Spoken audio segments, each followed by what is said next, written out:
এইটা হচ্ছে বেটা। হ্যাঁ তোলো।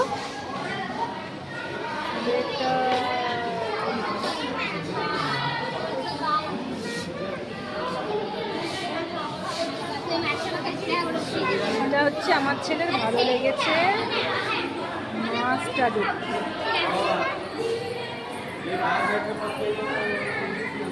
মাছের মিউজিয়াম দেখতে হেভি লাগে।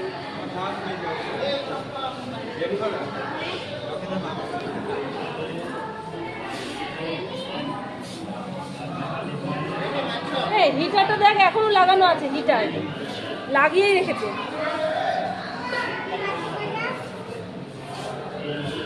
এই মাছগুলো তো আমাদের বাড়িতে আছে। মাছগুলো কিন্তু অনেকগুলোই আছে। হ্যাঁ কত শত সব মাছ।